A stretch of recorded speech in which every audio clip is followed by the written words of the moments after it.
Hi guys! Welcome back sa aking YouTube channel. I'm Lelje Padulina. Sa video ito guys, pag-uusapan natin ang mga dapat gawin kapag ikaw ay first timer sa pagiging cashier or counter. Ayan ang pag-uusapan natin ngayon guys. Kasi marami sa ating mga nagtatanong na mga first timer sa trabaho at sila ay na-assign sa pagiging counter. Ayan, talagang napakahirap din lalo na kapag ikaw ay wala pang experience.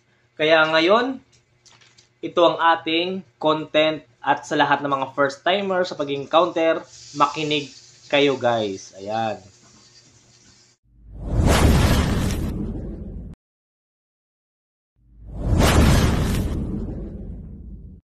So bago natin ito umpisahan, ay nagpapasalamat muna ako sa mga solid supporters natin dyan, sa mga hindi nakalimot at sa lahat natin mga subscriber. Ayan. Thank you for watching po sa palagi niyong panonood sa akin. Kaya kung bago ka pa lang sa akin channel ay maaari bang humingi ng subscribe para like kang updated sa ating mga ilalabas na video. At shoutout muna tayo kay Jason Ladeca, kay Ana Rose de Luna, ayan, kay Julian Revilla at kay Renante Andaya. Ayan, maraming po salamat sa walang sawang suporta, no? At wag natin ito patagalin. Umpisahan na po natin. Number 1 na dapat mong gawin kung ikaw ay bago pa lamang or first time training mo bilang cashier. Ayan. Is observant. Ayan. Yan guys yung una mong gagawin. Observant muna tayo. Titingnan mo kung paano sila gumawa at kumilos bilang cashier. Ayan. Kung paano sila makipag-communicate sa mga customer at kung paano sila gumamit ng POS. Ayan. Ano guys yung POS? Yung POS yung pinipindot-pindot doon. Ayan. Yan ang importante sa lahat. Ayan guys yung number 1.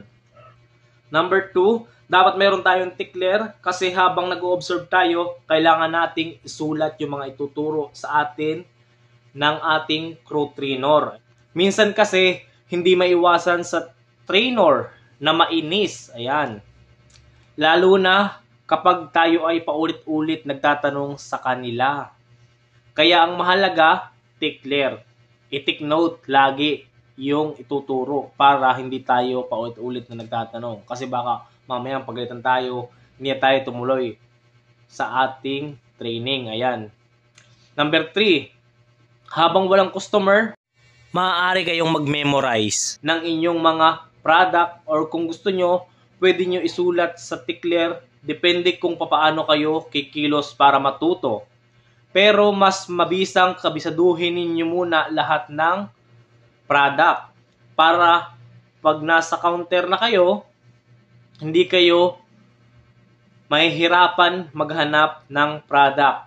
Ayan. Guys, take note dyan. Number 4, 3 to 5 days training, nasa counter area na kayo. Huwag kalimutan bilangin yung pera bago kayo mag-open ng POS. Ayan, take note guys yan. Bago kayo mag-open ng kaha, bilangin nyo muna yung pera nyo kung kumpleto ba yan. Para pag kulang, pwede nyo i-report yan sa inyong manager.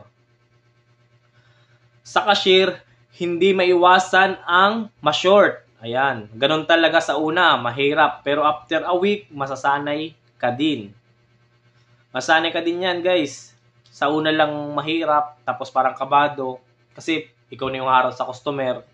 Siyempre parang nakakatakot yung ganong senaryo. Pero sa umpisa lang yon. Pero kapag nasanay ka na, inabot ka na ng mga ilang linggo dyan, masasanay ka na yan. At number 5, basta magtiwala kayo sa sarili nyo na kaya nyo yung inyong mga ginagawa. Hindi man ganun kadali. Pero pagdating ng mga ilang araw, linggo, buwan, masanay na kayo. Ayan. Kaya sa mga cashier, good luck sa inyo. At sa mga bagong service crew, kayang-kaya nyo yan para sa ating pangarap no at para sa ating pamilya.